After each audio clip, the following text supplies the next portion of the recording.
सबसे बड़ी कोई दो शब्दों के अंदर कोई बात कही जाए, कहा जाए कि सबसे बड़ा सच क्या है धरती पे, तो सबसे बड़ा सच है मां।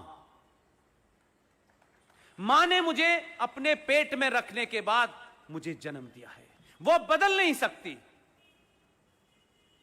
और विश्वास नाम का अगर कोई शब्द है जिसे एक ही शब्द में कहा जा सकता है तो उसका नाम है कि मां जिस आदमी को कह देती है कि ये तुम्हारा बाप है, जीवन भर हम उस पर विश्वास कर लेते कि ये हमारा बाप है, सवाल नहीं पूछते। ये बात अलग है कि अगर पहले बात होती तो केजरीवाल जरूर प्रूफ मांग लेता। तो छोटी छोटी चीजों से आपके अंदर कैसे स्वाभिमान जगे, कैसे आपको अपने होने का असर लगे। आप सुपीरियर किन को मान रहे हैं? अंग्रेजों को। वो बता गए क्योंकि उन्होंने ये प्रथा इसलिए चलाई थी, उन्हें राज करना था। अब देश आजाद हो गया, ये प्रथा खत्म होनी चाहिए। इसीलिए भारत के राष्ट्रपति के घर में जो छोटा सा बदलाव हुआ उसकी बारे में बात नहीं होती। हमें सिर्फ 370 और 35 पे नजर आती है। बहुत सारी घटनाएं ऐसी हुई हैं जो आपको पता नहीं है, और बार बार आपके माध्यम से रिमाइंड कराता रहता हूं मैं। जरा इन चीजों को भी सोचो। हर चीज में प्रॉफिट लॉस नहीं होता, हर चीज मटेरियलिस्टिक नहीं होती, कुछ चीजों का फिलोसफिकल मीनिंग होता है। पहले टर्म के प्रधानमंत्री बनने के बाद राष्ट्रपति चले गए।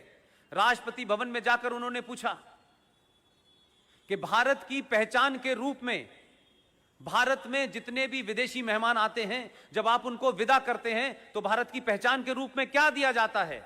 वो कांग्रेसी थे, उन्होंने बिना कुछ सोचे समझे कह दिया कि हम ताजमहल देते हैं। ताजमहल भारत की पहचान हो सकता है? नहीं। उसमें मेरा दूसरा पॉइंट भी है। कुरान में, इस्लाम में कब्रें हराम हैं। कब्र का कंसेप्ट इस्लाम में नहीं है।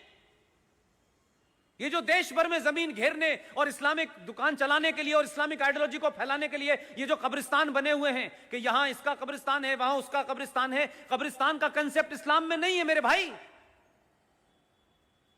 मोहम्मद साहब की कब्र देखी है कहीं आपने? नहीं है। इस्लाम में किसी की मौत हो जाने के बाद उसे दफना दिया जाता है, लेकिन उस कब्र के ऊपर कोई ईंट नहीं लगाई जा सकती। उसके बाद वो फिर दोबारा से जमीन वैसी हो जाती है।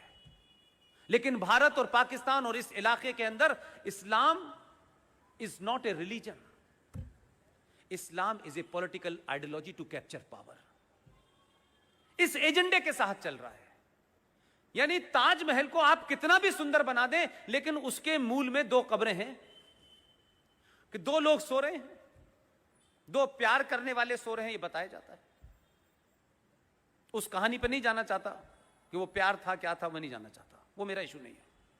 लेकिन आप कब्रों को कब से अपने घर में रखने लगे? उनके तो हिसाब से गैर इस्लामिक है। हिंदू पद्धति में भी क्या अस्थियां हम अपने घर पे रखते हैं? तो कब्र को खरीद के क्यों लाते? और क्यों वो भारत की पहचान बना दी गई? और भारत उसे शान से विदेशी मेहमानों को दे रहा है। और अगर आप दे रहे थे तो विदेशी मेहमान भी यही समझ रहे हैं कि इस देश में जो मुगल बादशाह आए थे वो भारत की धरोहर है। मैं गलत कह रहा हूं?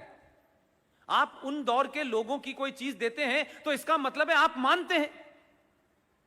इसीलिए छोटी सी घटना का फर्क कितना बड़ा समाज पे होता है। इन्होंने पूछा, उन्होंने बेफिक्री में बता दिया कि ताजमहल देते हैं। ये साहब अपना होमवर्क करके गए थे। इन्होंने कहा ताजमहल पहचान कब से हो गई? उन्होंने कहा ये दिया जा रहा है, ये परंपरा है। उन्होंने कहा बंद कर दीजिए।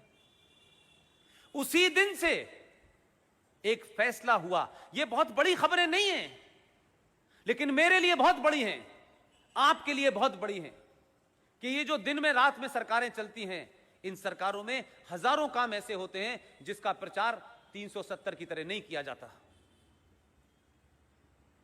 उस शख्स ने उसी दिन एक आदेश जारी करवाया, राष्ट्रपति भवन से वो आदेश जारी हुआ और ये कहा कि आज से ताजमहल भारत की पहचान नहीं है। भारत की पहचान क्या है? उसने आदेश दिया, क्योंकि उसका होमवर्क पहले से मौजूद था। दुनिया में जितनी भी भाषाएं हैं उन भाषाओं में गीता छपेगी और गीता ही भारत की पहचान के रूप में दी जाएगी।